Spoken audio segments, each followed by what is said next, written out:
అంటే ఇక్కడ పొలిటీషియన్ వేరు కేసులో తీసుకుంటే మన దగ్గర ఒక రాజకీయ నాయకుని అరెస్ట్ చేయాలంటే దానికి ఒక ప్రాసెస్, లేదా ఒక ఎమ్మెల్యే అనుకోండి స్పీకర్ అనుమతి ఇవన్నీ ఉంటాయి. కానీ మీరు చేస్తున్న యూఎన్ మిషన్లో మినిస్టర్ని అరెస్ట్ చేసినప్పుడు ఎలాంటి ప్రొసీజర్ ఉంది? ప్రొసీజర్ ఏం లేదు. మా డిపార్ట్మెంట్ మా యూఎన్కి సంబంధించిన ఆఫీసర్స్కి మేము సబ్మిట్ చేసాం, రిపోర్ట్ సబ్మిట్ చేసాం. They permitted us, we arrested. అంటే ఏ కేసులో అరెస్ట్ చేయాల్సి వస్తుంది? ఎకనామిక్ ది అఫెన్సెస్, అంటే corruption cases, misappropriation of funds, government funds. Okay, అదే మన దగ్గర అయితే ఎంక్వైరీలు జరుగుతాయి. ఎంక్వైరీ జరుగుతుంది, దానికి ఎన్నో ఉంటాయి. దానికి కేసులో మీరు చూస్తున్నారు కదా, ఏ కేసు అయినా కానీ సంవత్సరాల తరబడి కోర్టులో అంతా ఉంటుంది. వాళ్ళు కావాల్సుకున్నప్పుడు కన్విక్షన్ లేదంటే అయిపోతుంది. అక్కడ అట్లా ఏం లేదు. అక్కడ ఫట్ ఎఫ్ఐఆర్ ఇష్యూ అవ్వడం, ప్రూవ్ అవుతే ఇమీడియట్గా అరెస్ట్, స్ట్రేట్ ఫార్వర్డ్ అక్కడ అంతా, ఇంకా వేరే ఏం లేదు అక్కడ. నెక్స్ట్ అక్కడ నుండి ఎక్కడ వరకు వచ్చారు?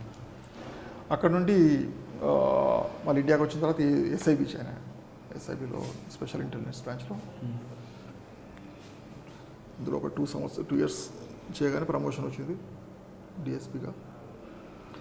ఎస్ఐబి అంటే గ్రే హౌండ్స్కి అప్పుడున్న ఆంధ్రప్రదేశ్ పోలీసులకి ఒక గుండెకాయ లాంటిది అన్నది ఉంటుంది, స్పెషల్ ఇంటెలిజెన్స్ బ్యూరో. అటువంటి సంస్థలో పనిచేస్తున్నప్పుడు ఇటువంటి కేసులు తీసుకొచ్చారు. మీరు చేస్తున్న వరంగల్ ఏరియాలో అప్పుడు మూమెంట్ కూడా చాలా ఎక్కువ ఉండేది. ఆ ఇన్ఫర్మేషన్ ఎలా గ్యాదర్ చేసుకొచ్చారు? ఎందుకంటే గ్రే హౌండ్స్ ఆపరేషన్ ఎస్ఐబి మన అప్పుడు అర్త్వేల ఆంధ్రప్రదేశ్ అప్పుడున్న AP SIB one of the best intelligence departments in India. Top most correct, best, one of the best. ఆ రకంగా వాళ్ళు సిస్టమ్ని చాలా బ్రహ్మాండంగా చేశారు. ఇప్పుడు కాదు, ఎంతోమంది పూర్వపు పాత ఆఫీసర్లు వాళ్ళంతా వాళ్ళు చేసిన కష్టము, వాళ్ళ త్యాగము, వాళ్ళ కష్టము, వాళ్ళు చేసిన అన్ని దాని మీద వాళ్ళు బేస్ చేసేసుకొని it has become very strong అన్నమాట. ఇప్పుడు ఒక్క మన దగ్గర జరిగే ఇన్సిడెంట్ కాదు, ఆల్ ఇండియాలో జరిగిన సెన్సేషనల్ అరెస్టులు కావచ్చు, సెన్సేషనల్ కేసెస్ కావచ్చు, ఎక్స్ట్రీమ్స్ సంబంధించిన వాటిలో అంతా 99% ఇన్ఫర్మేషన్ మన ఎస్ఐబి నుంచి. అంటే అంత పటిష్టంగా ఎలా తయారైందండి?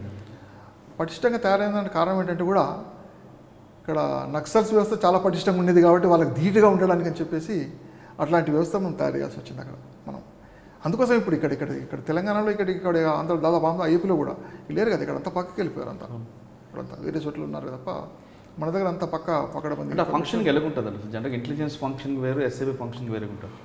ఎస్ఐబి అనేది టోటల్ ఇన్ఫర్మేషన్, వాళ్ళ గురించి ఇన్ఫర్మేషన్ గ్యాదర్ చేయడము, ఆ వ్యక్తి ఎటువంటి వాడు, టోటల్ సిస్టమ్ ఎట్లాంటిది. ఈ మావోయిజం అనేది మావోయిస్టులు వాళ్ళు టెర్రరిస్టులు కాదు, వాళ్ళు సిద్ధాంతపరంగా వాళ్ళకు సిద్ధాంతపరంగా వాళ్ళు ఎదిగిన వాళ్ళు, టఫ్ ఉంటారు వాళ్ళు. సిద్ధాంతపరంగా వాళ్ళు ఉన్న వాళ్ళు, ఏ సిద్ధాంతం లేకుండా ఈ టెర్రరిస్ట్ అని వాడు ఈరోజు ఉంటాడు, రేపు పోతాడు, చస్తాడు, వాడు చేస్తాడు. కానీ సిద్ధాంతపరంగా ఎదిగిన ఒక ఒక వామపక్షవాది చాలా స్ట్రాంగ్గా ఉంటాడు, ఆయన ఐడియాలజీ మీద బేస్ అయి ఉంటాడు.